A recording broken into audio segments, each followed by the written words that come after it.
siang Bu, selamat siang teman. Perkenalkan nama saya Hilary Udur Ulibor Syanipar.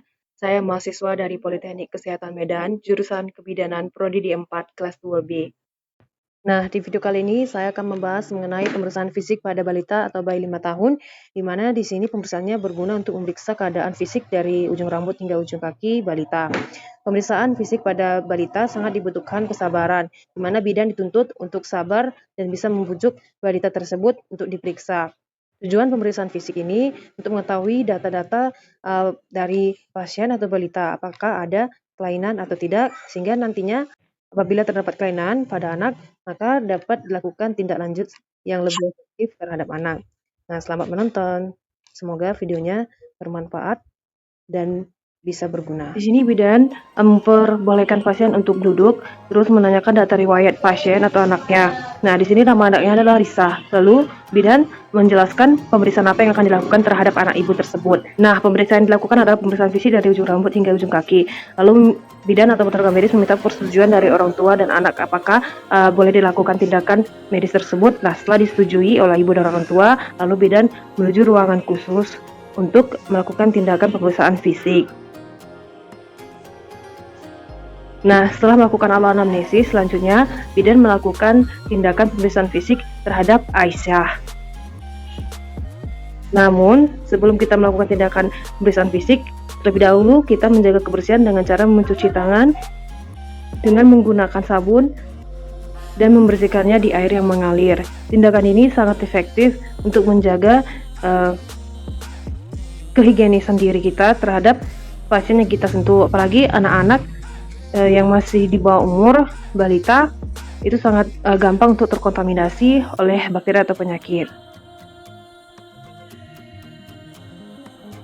Kemudian setelah kita mencuci tangan, yang pertama kita akan melihat dulu keadaan umum anak.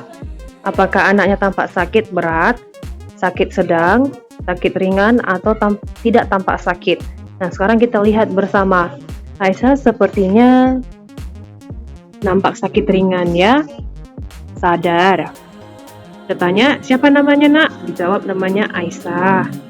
Nah, dari kesadarannya kita nilai apakah pasien kita sadar, kooperatif, atau apati, somnolens, seporos, atau koma, ataupun delirium.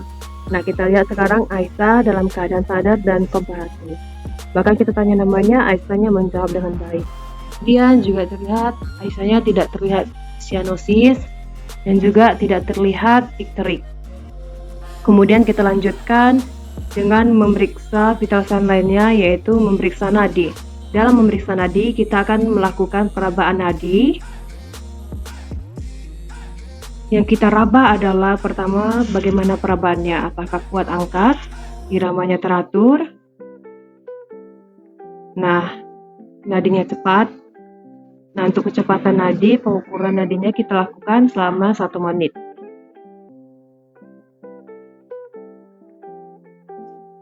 Kita lihat waktu. Nah, setelah melakukan pengukuran nadi selama 1 menit, kita melanjutkan lagi dengan pemeriksaan pernafasan. Karena Aisyah ini anaknya kooperatif, cantik dan manis, kita bisa memeriksa nafasnya. Kita melihat berapa frekuensi pernapasannya. Bisa kita lihat. Nah, kita boleh minta izin kepada Aisyah, boleh dibuka bajunya. Nah, kalau anaknya malu, kita boleh selimutin, kita tutupi. Minta izin kepada Aisyahnya, sedikit ya Aisyah. Ibu ingin melihat pernapasannya dari dada. Nah, kita lihat pola pernapasannya. Apakah pola pernapasan Aisyah teratur? Nah, frekuensi nafas kita hitung dalam satuan menit. Nah, setelah kita mengukur pernapasan selama 1 menit, kita mengukur suhu. Namun, suhu bisa kita ukur belakangan setelah kita melakukan pemeriksaan yang lainnya.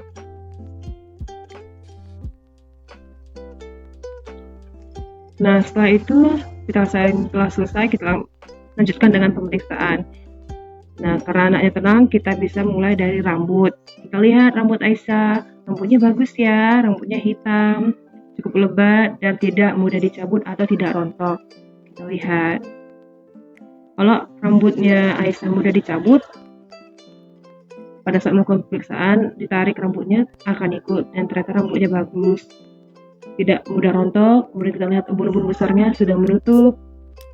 Kita lihat bagian wajahnya, kita lihat dengan pemeriksaan pada matanya, konjungtiva tidak anemis. Bagian skleranya kita lihat juga, skleranya juga tidak ekterik. Kita lanjutkan lagi. Seharusnya kita melakukan pemeriksaan hidung, mulut, dan telinga. Namun untuk hidung, mulut, dan telinga kita melakukan pemeriksaannya belakangan. Kita lanjutkan dulu pemeriksaannya dengan leher. Kita palpasi bagian lehernya. Kita raba apakah ada pembesaran kelenjar atau massa. Daerah leher juga. Lanjutkan dari leher, supraklavikula, tidak ada teraba massa maupun tidak ada teraba pembesaran kelenjar. Di aksila juga tidak ada. Nah, kiri kanan tidak teraba pembengkakan atau adanya benjolan. Selanjutnya kita melakukan pemeriksaan pada pernapasan. Kita ulang lagi, diselimuti. Kita izin pada Aisyah untuk membuka pakaiannya. Sedikit ya nak ya, dibuka pakaiannya. Meminta bantu pada ibu untuk membuka. Nah, selanjutnya melakukan pembukaan toraks atau dada. Kita lihat pada dadanya, inspeksi. Aisyah dadanya terlihat memuces, tidak ada retraksi, ya, baik retraksi di intrakosta, retraksi di digesterium, subskota maupun di suprasterna. Tidak ada supraklavikula, tidak ada retraksi. Nah, selagi Aisyah tenang, kita lanjutkan dengan palpasi. Kita melakukan palpasi. Kita di sini melihat bagaimana palpasinya, apakah sama dengan kiri dan kanan. Kita izin ya nak ya, ibu periksa ya. Kita raba. Suruh Aisyah untuk ngomong. Bila Anda tidak ingin ngomong, untuk kata 77, maka kita bisa merasakan saja apakah sama kiri dan kanan. Nah, dalam pemeriksaan tinnitus kita akan melakukan di tempat yang sama. Kalau kita melakukannya di bagian dada, di situ tidak akan sama tinnitusnya antara kiri dan kanan, karena di sebagian kanan ada daerah jantung dan sebagian kirinya tidak ada daerah jantung, karena di situ hanya ada paru-paru. Sedangkan untuk melakukan pemeriksaan tinnitus yang benar, kita melakukannya di bagian sini, tidak ada hambatan. Setelah kita rasakan kiri dan kanan sama, nah kita harus menukarkan supaya sensasi tangan kita merasakan apakah sama atau tidak antara kiri dan kanan. Nah, setelah kita melakukan palpasi, kita sekarang melakukan perkusi. Pada perkusi yang kita nilai adalah satu, kita perkusi paru-parunya. Bagaimana parunya? Apakah ada peka, sonor, atau redup? Nah, normal dia akan terdengar sonor. Kalau peka mungkin ada cairan. Kalau redup ada infiltrat, ada infeksi. Kalau pneumonia, kalau misalnya hipersonor, itu kita temukan pada pneumotoraks. Nah, sekarang kita akan melakukan perkusi pada Aisyah. Izin pada Aisyah sebentar ya, kita periksa. Dalam melakukan perkusi juga, nah kita dengar dan kita bandingkan bagian kiri dan kanan. Kalau kita mengetuk di sini, tentu saja akan berbeda kedengarannya. Di bagian kiri sonor, sedangkan bagian kiri peka karena ada jantung, sehingga kita harus perkusi di bagian tempat yang tidak ada jantungnya. Di situ sonor, ya, di situ juga sonor. Diperkusi juga di tempat yang sama, dan kedengaran sonor. Nah, itu untuk perkusi bagian paru. Sekarang perkusi diperlukan juga untuk menentukan batas jantung. Apakah jantungnya ada pembesaran, apakah jantungnya normal. Mari kita tentukan batas-batas jantung dari Aisyah. Pertama kita lihat dulu bagian jantungnya. Apakah situs kordisnya terlihat atau tidak. dan ternyata bagian strukturnya tidak terlihat. Namun apakah teraba atau tidak? Kita raba.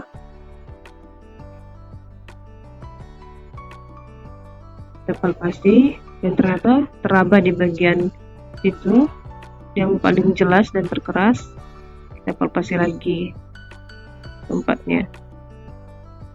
Itu subclavicular, berarti intracosta 1, 2, 3, dan 4, 5. Jadi ada 4 dan 5.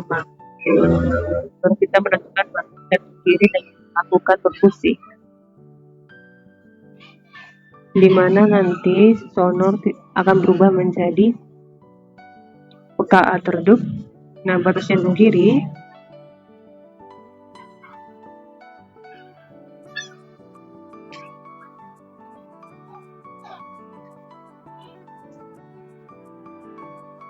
akan terdengar. Batas jantung kiri adalah linea marillaris sinistra, atau kalau diukur dari clavicular adalah linea. Di bagian clavicular itu pertengahannya satu jari lateral dari linea clavicula mid-clavicularis. Kemudian kita menentukan batas jantung bagian atasnya. Kita ketuk lagi.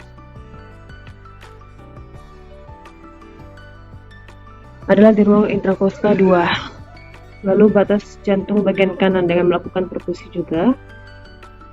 Sonor, sonor, sonor, sonor. Nah, terdengar perubahan bunyi. Di sini redup.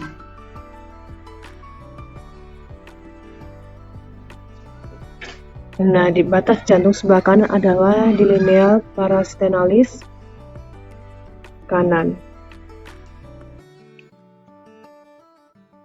Setelah perkusi, kita akan melakukan auskultasi pada jantungnya. Kita dengar ya pakai stetoskop. Kita boleh pada paru dulu atau pada jantung. Pada paru kita akan melakukan auskultasi. Kalau pasien kita kooperatif, mungkin bisa kita minta menarik nafasnya. Tapi kalau tidak juga tidak masalah. Biasanya kalau anak-anak bisa kita lakukan, untuk kita perintahkan. Kita mencari, kita lihat apa jenis pernapasannya. Apakah pernapasannya vaskular, bronkovaskular, atau bronkia.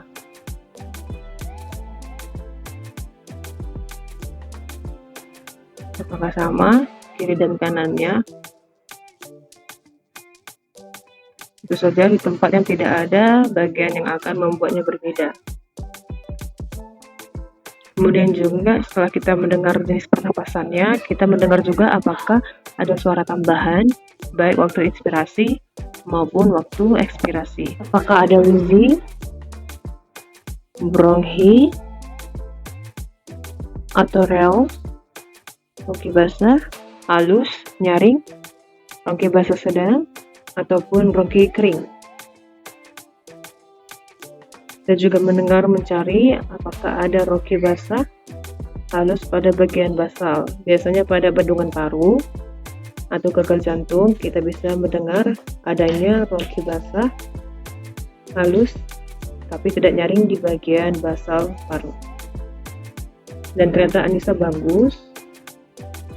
Bronki vaskular, bronki tidak ada, wheezing pun tidak ada. Nah, sekarang kita tutup. Kita dengar lagi suara jantung dari Aisyah.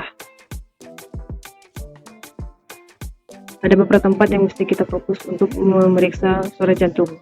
Pertama, kita akan mendengarkan di bagian apik atau itus. Kita akan mendengar di situ di katup mitral apakah ada bising. Kemudian di bagian ruang intrakostal 3-4 itu adalah katup trikuski. Kemudian di daerah ruang intrakostal 2 sebelah kiri kita dapat mendengarkan katup pulmona, itu di daerah katup pulmona. Sedangkan intrakostal 2 sebelah kanan itu adalah daerah aorta. Kita dengar apakah ada bunyi tambahan, wheezing, bagaimana iramanya, apakah teratur atau tidak. Jadi penting kita mendengar di beberapa tempat. Kalau seandainya kita mendengar bising, mungkin kita akan melanjutkan dengan mencari kemana arah pencerahan bising. Apakah arah belakang skapula atau ke arah atas. Nah, misalnya pada Aisyah kita mendapatkan iramanya teratur, tidak terdengar bising. Kalau kita ragu, kita juga mempergunakan pada bagian belakang stetoskop yang ini melakukan auskultasi. Kemudian juga kita dengar di samping bising apakah terdengar bunyi jantung atau dua yang terbelah atau splitting, atau samakah pada Aisyah dia normal. Setelah melakukan pemeriksaan toraks, yaitu terdiri dari pemeriksaan paru dan pemeriksaan jantung, sekarang kita melakukan pemeriksaan pada daerah abdomen. Kita buka ya Aisyah.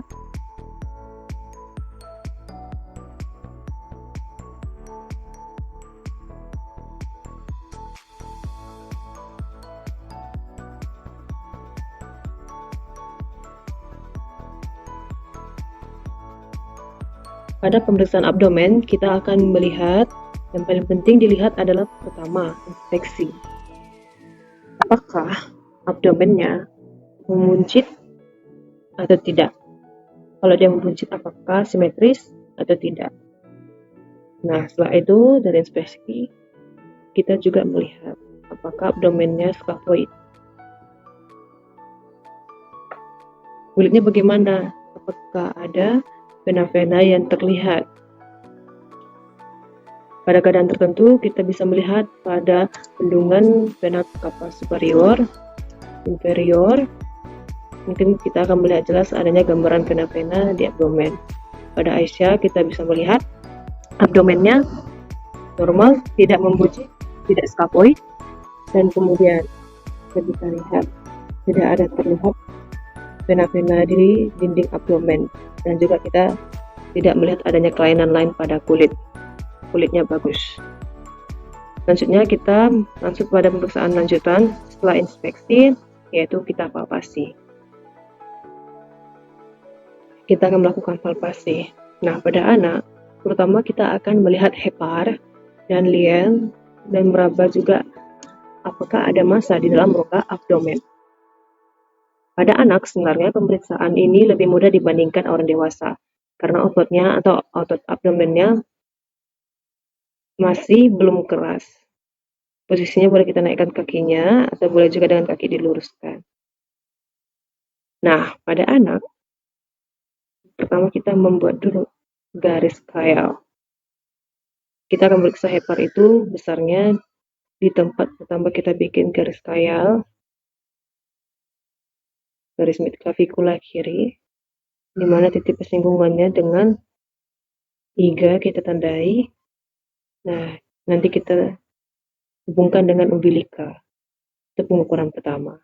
Nah, pengukuran kedua yaitu dengan membuat garis dari tulang dada spadius kita tandai, kita buat umbilika. Jadi ada dua tempat kita mengukur besarnya hepar.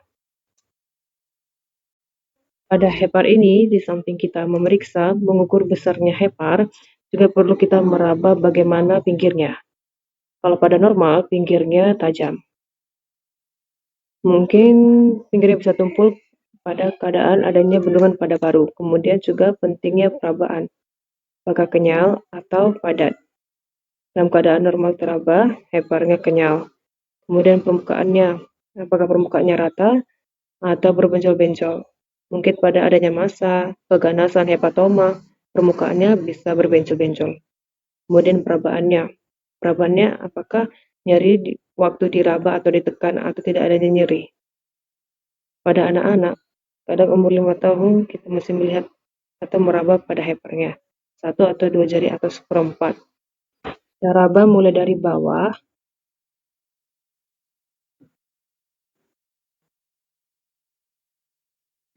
Nah, hepar Di tempat ini yaitu lineal midclavicula dan umbilica, heparnya tidak teraba. Nah, bagaimana di daerah umbilical dan processus medius? Kita juga meraba. Hyper juga tidak teraba. Kalau kita ragu, kita bisa melanjutkan dengan perkusi. Kalau ada hyper, tentu akan terjadi perubahan timpanik ke peka. Nah, ternyata Aisyah hypernya tidak teraba.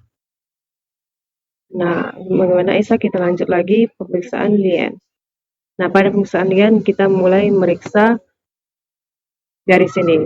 Pemeriksaan lien nanti bagaimana kita membedakan dengan yang lain. Dan itu akan seperti lidah. Nanti kalau juga akan teraba lien, kita juga akan melihat teraba adanya prosesus lienalis. Kita akan meraba liennya.